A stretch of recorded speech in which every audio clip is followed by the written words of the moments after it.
नमस्कार, आप सभी का स्वागत है। मैं हूं आपके साथ शिखा मेहरोत्रा। शुरुआत करते हैं उत्तर प्रदेश खबरों की।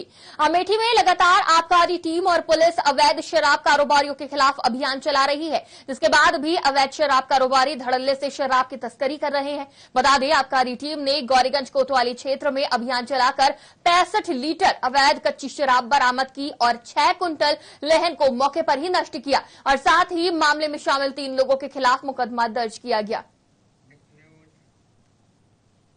अयोध्या में झूलोत्सव के मौके पर भारी संख्या में भक्तों की भीड़ दिखाई दी। बता दें, झूलोत्सव के मौके पर रामलला का विशेष श्रृंगार किया गया। इसके बाद उन्हें चांदी के झूले में विराजमान किया गया। इस दौरान लोगों में खुशी का माहौल देखा गया और साथ ही दूर दराज से आए श्रद्धालुओं ने जय श्री राम के जोरदार नारे लगाए।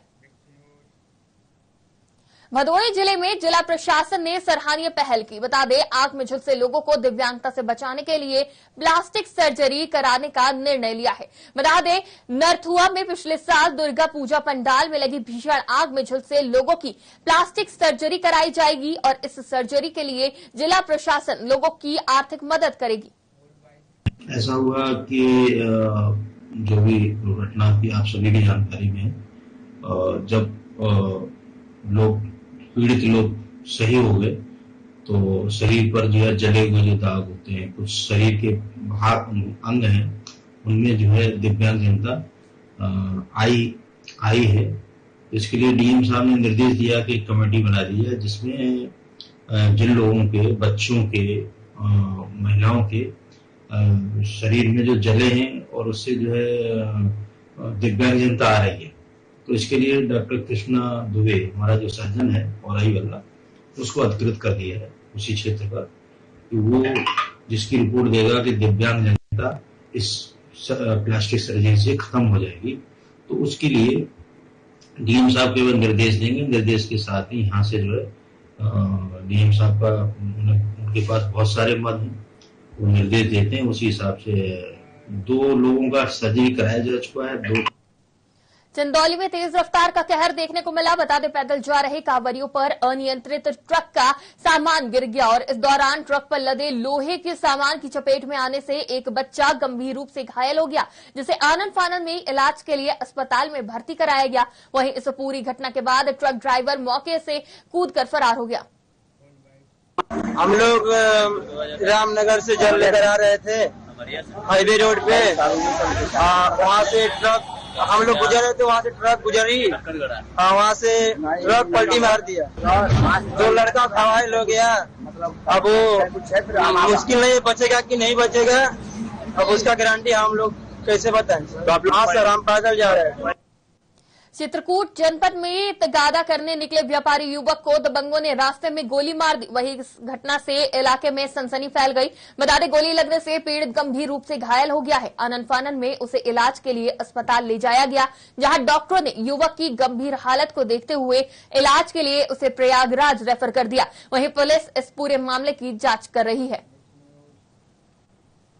उत्तर प्रदेश राज्य निर्माण सहकारी संघ ने राष्ट्रीय कृषि विकास योजना के तहत लगभग 5 करोड़ रुपए की लागत से देवरिया कसिया रोड पर सराये जा रहे मॉडल वेटनरी पॉलीक्लिनिक के निर्माण कार्य का आकस्मिक निरीक्षण किया और निर्माण कार्य की धीमी गति और कार्य की गुणवत्ता को देखकर कृषि मंत्री ने टैक्सफेड के अधिकारियों को फटकार लगाई और संबंधित अधिकारियों को निर्माण कार्य में तेजी लाने के निर्देश दिए और साथ ही उन्होंने कहा कि निर्माण परियोजनाओं में अकारण विलंब किसी भी दशा में स्वीकार्य नहीं होगा।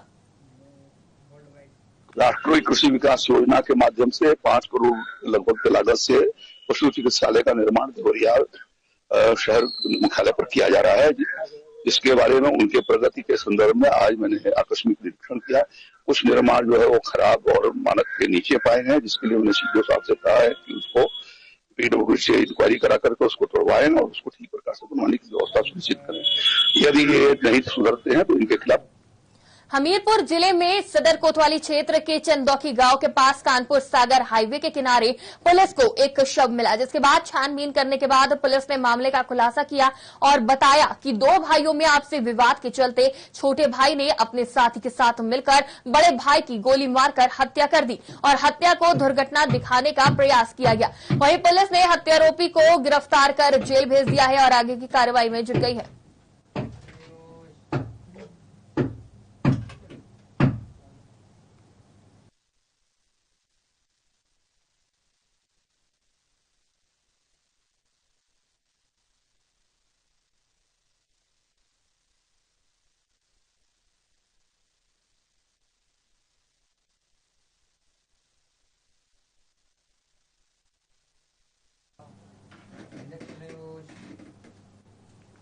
जहां एक तरफ असामाजिक तत्व हिंसा फैलाने का काम कर रहे हैं, वहीं लखीमपुर खीरी जिले से दिल खुश करने वाला आपसी सौहार्द बनाने वाली तस्वीर सामने आई है। बता दें, जिले में मुस्लिम समुदाय के लोगों ने कावड़ लेकर जा रहे शिव भक्तों को शरबत पिलाकर जलपान कराया और साथ ही कावड़ियों का स्वागत किया।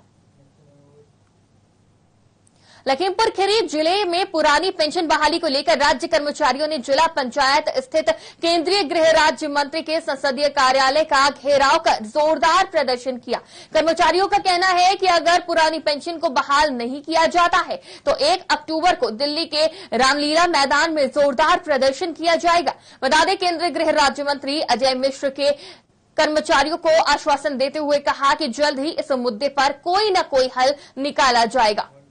ऐसे तो समस्या है, उससे मैं पूरी तरह से परिचित हूँ और हमारी पूरी संवेदनशीलता आपके साथ है, हमारी सरकार की संवेदनशीलता आपके साथ है।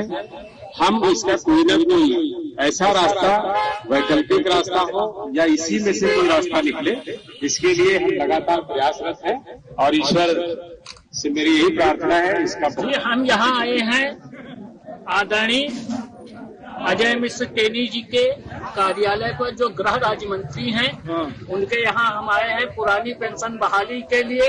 हम नलकूप के कर्मचारी हैं, नलकूप खंड प्रथम लखीमपुर के, और हमारा जो है, हमको पुरानी पेंशन चाहिए। हमारे साथी रिटायर हो गए हैं कई। नोएडा में पुलिस ने फर्जी फाइनेंस कंपनी बनाकर लोगों से करोड़ों रुपए की ठगी करने वाले गिरोह का भंडाफोड़ किया है और पुलिस ने 6 अभियुक्तों को गिरफ्तार कर उनके पास से 36 डाटा शीट और 12 कंप्यूटर के साथ 3 महंगी कारें बरामद की हैं। बताया जा रहा है कि चोर दिल्ली एनसीआर में ऑफिस की जगह बदल बदल कर धोखाधड़ी करते थे, जिसका खुलासा कर पुलिस ने चोरों को जेल भेजा। ये पूरा मामला ये है कि एक कॉल सेंटर चला करके उसके माध्यम से जो जनसामान्य है इसको लोन दिलाने के नाम पर फोन करना, उनको अपने आपस बताना और जब वो आपस हो जाए, रजामंद हो जाए, तो उनसे लोन के कागजात बनवाने के नाम पर अप्रूवल लेकर है और 25,000 रुपये से 30,000 रुपये फर्जी था। कहीं कोई लोन दिलाने की मसला नहीं, सूचना मिल रही थी इस गैंग के बारे में। तो कुल 6 लोगों को गिरफ्तार किया गया। इसमें जो गैंग का सरगना है विपिन कुमार, उसके बारे में अब तक जो जानकारी प्राप्त हुई बिहार राज्य से वो एक बार इसी प्रकार के अपराध में किया जा चुका है। यद्यपि इस संबंध में और गहनता से छानबीन की जा रही है और इस संबंध में और भी डाटा एनालिसिस किया जा रहा है। ये 6 मेंबर हैं। इन 6 मेंबरों का पूरा रिहाइश एनसीआर में थी, कोई गाजियाबाद, कोई दिल्ली, कोई गौतम बुद्ध नगर में रहना। 2 मुलजिम इसमें से एक गाजियाबाद और एक गौतम बुद्ध नगर के हैं, 2 कासगंज के हैं, एक एटा, एक अलीगढ़ का। ये मिल करके इस गैंग को ऑपरेट कर रहे थे और इनसे अब तक जो है, जो लगभग 1 वर्ष से जो गतिविधियां सामने आई हैं, जो क्या फाइनेंशियल सेटअप पता चला है, बैंक खाते पता चले, उससे लगता है 1 वर्ष से गैंग ऑपरेट कर रहा है। 14 लाख से ज्यादा की राशि जो है उनके खातों में है, उसको सीज कराए जाने की कार्रवाई शुरू कर दी गई, सीज कराया जाएगा और आगे भी कार्रवाई सुनिश्चित की जाएगी। फिलहाल इनसे और पूछताछ की जा रही है। एक महत्वपूर्ण उपलब्धि है जनता को झांसे में दे करके और उससे करना और बरामदगी काफी हुई है। जो भी काम इसमें करने में, जो डेस्कटॉप वगैरह है, मोबाइल फोन है, कीपैड मोबाइल है, टच स्क्रीन मोबाइल है, जो संबंधित स्टेशनरी है और आगामी लोकसभा चुनावों को देखते हुए सभी दलों ने जोर शोर से तैयारियां शुरू कर दी हैं। इसी कड़ी में समाजवादी पार्टी की लोहिया वाहिनी ने भी प्रदेश के 25 जनपदों में साइकिल यात्रा निकाली और लोगों के बीच मौजूदा सरकार की कानून व्यवस्था की पोल खोली। वहीं जब ये साइकिल यात्रा गुरुबख्शगंज पहुंची तो वहां थानाध्यक्ष ने यात्रा पर रोक लगा दी।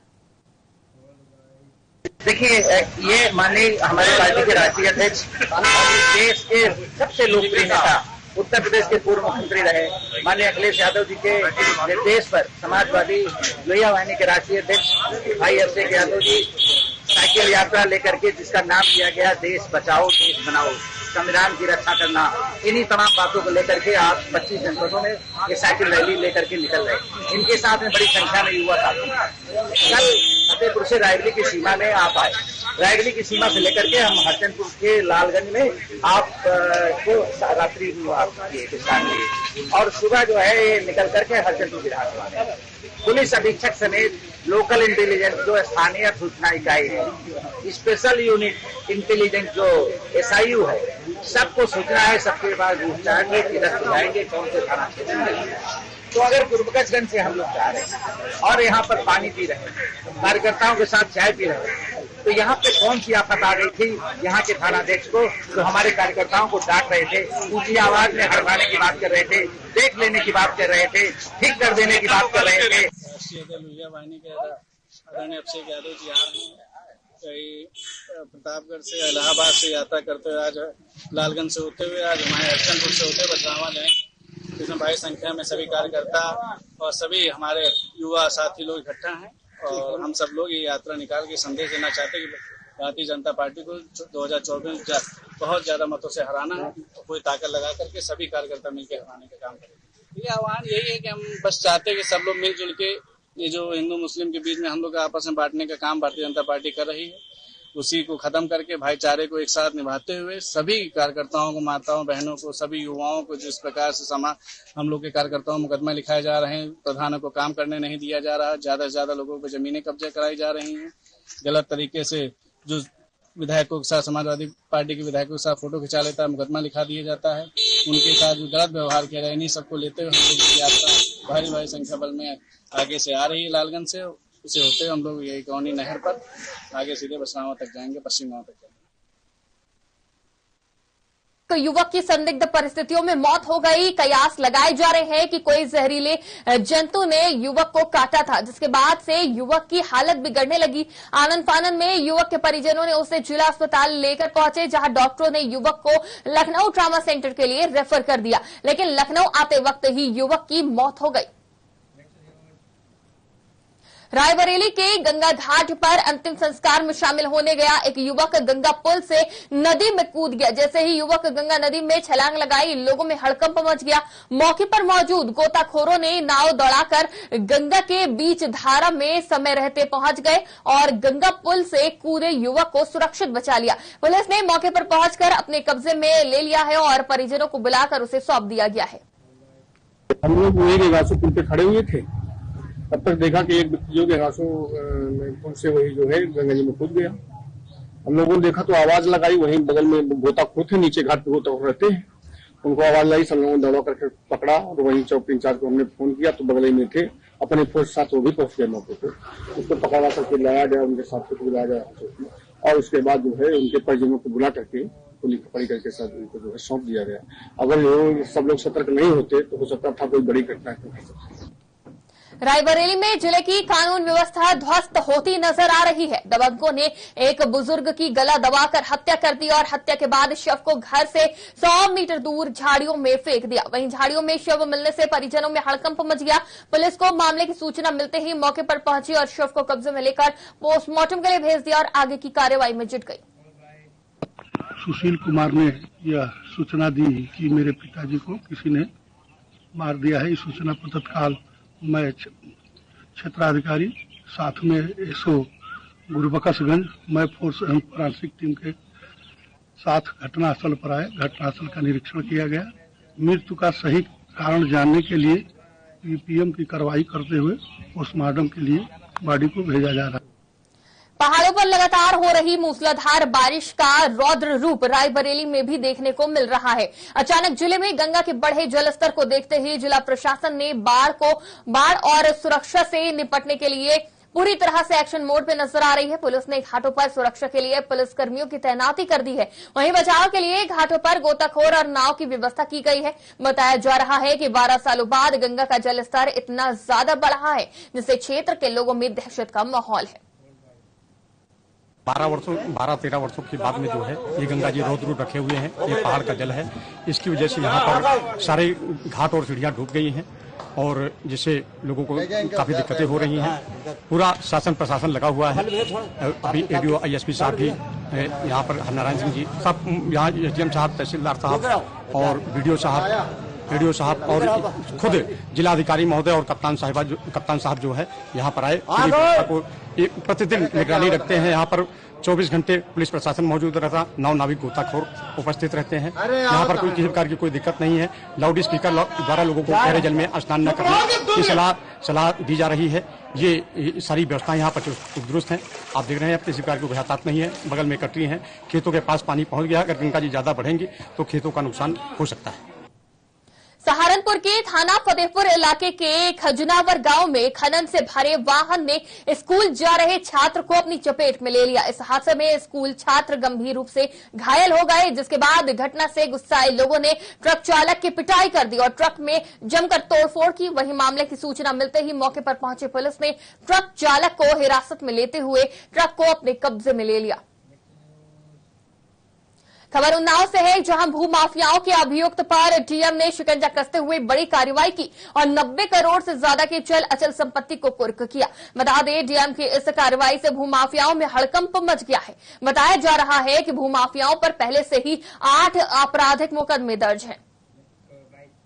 उन्नाव पुलिस द्वारा भूमाफिया नसीम अहमद पुत्र हाजी अखलाक अहमद निवासी केडीए कॉलोनी जाजमऊ कानपुर नगर, हाल पता अखलाक नगर, थाना गंगा घाट, जनपद उन्नाव के विरुद्ध अंतर्गत धारा 14(1) उत्तर प्रदेश गिरोहबंद अधिनियम के तहत कार्रवाई करते हुए उक्त अपराधी द्वारा समाज विरोधी क्रियाकलापों से अर्जित की गई अवैध अचल संपत्ति जिसकी कीमत कुल 90 करोड़ 13,36,476 रुपए को जब्त किया गया है। बिहार के कुलपति राजेश सिंह पर कई भ्रष्टाचार के आरोप लगे हुए हैं। इसकी जांच लोकायुक्त बिहार द्वारा संचालित है। उसके बावजूद उन्हें दीन दयाल उपाध्याय विश्वविद्यालय गोरखपुर के कुलपति के रूप में राजेश सिंह के नियुक्त किया गया। वहीं अब इस तरह से बातें बनने लगी है कि ऐसा कौन सा मैकेनिज्म है जिससे कुलपति पर भ्रष्टाचार के आरोपों में जांच चल रही हो और एक प्रतिष्ठित विश्वविद्यालय का कुलपति बना दिया गया। क्या सर्च कमेटी ने एफिडेविट देखा था? नियुक्ति से पहले विजिलेंस की जांच होती है। क्या जांच में राजेश सिंह का भ्रष्टाचार सामने नहीं आया? एनईपी के नाम पर, इम्प्लीमेंटेशन के नाम पर छात्रों से अवैध वसूली हो रही है और ये वसूली छात्र संगठन के रूप में परिषद नहीं, देखिए, एबीवीपी अपनी हर समय एक संगठन के रूप में, छात्र संगठन के रूप में अपनी नागरिक भूमिका का निर्वहन करने में कभी भी कोई गुरेज नहीं किया, परहेज नहीं किया है। हम हर मुद्दों पर प्रतिक्रिया देने का प्रयास करते, इसलिए आज भी मैं बोल रहा हूं कि ये संवादहीनता परिस्थिति उत्पन्न इसलिए हुई है कि छात्र संघ चुनाव नहीं हो रहे और गोरखपुर विश्वविद्यालय तो ऐसा विश्वविद्यालय शिक्षक संघ के भी चुनाव प्रतिबंधित है। यानी महत्वपूर्ण मांग आपकी है कि छात्र संघ चुनाव कराए जाए। छात्र संघ चुनाव होने चाहिए, छात्र संघ के चुनाव होने चाहिए। और मेरा सवाल यह है, महत्वपूर्ण सवाल, सबसे महत्वपूर्ण सवाल, देखिए 3 मेरे महत्वपूर्ण सवाल हैं कि सर्च कमेटी के पास वह कौन सी दृष्टि है जिसके आधार पर ऐसे भ्रष्ट लोग कुलपति इस प्रदेश के अंदर में बन रहे हैं और पूरी प्रक्रिया कहां मौन है, किस प्रकार के लोग भी इस प्रदेश के अंदर में कुलपति बन रहे हैं। यदि भ्रष्टाचार की परिस्थितियां नहीं होती तो राजेश सिंह जैसे, देखिए, राजेश सिंह जैसे व्यक्ति कुलपति नहीं होते। मथुरा में गदर 2 फिल्म निर्माता निर्देशक मथुरा के मूल निवासी अनिल कुमार शर्मा और अभिनेता और उनके बेटे ने अपनी टीम के साथ ठाकुर मंदिर द्वारकाधीश के दर्शन और आरती किए और साथ ही फिल्म की सफलता के लिए कामना की। वहीं इस अवसर पर मंदिर के इतिहास के बारे में मंदिर के विधि और मीडिया प्रभारी राकेश तिवारी एडवोकेट ने उन्हें 25 सितंबर से प्रारंभ होने वाली ब्रिज 84 कोस यात्रा में आने का निमंत्रण भी दिया, जिसे अनिल शर्मा ने सहर्ष स्वीकार किया। पूजनीय भैया अखिलेश सिंह की चतुर्थ पुण्यतिथि के मौके पर उनको श्रद्धांजलि दी और रायबरेली में सुपरमार्केट में हर बार की तरह एक विशाल भंडारे का आयोजन किया गया और अपने जननायक को याद किया। वहीं इस दौरान पूर्व विधायक पूनम सिंह ने कहा कि स्वर्गीय अखिलेश सिंह जैसा कोई दूसरा नहीं आएगा और आज के दिन सभी लोग अपने जननायक को याद कर रहे हैं।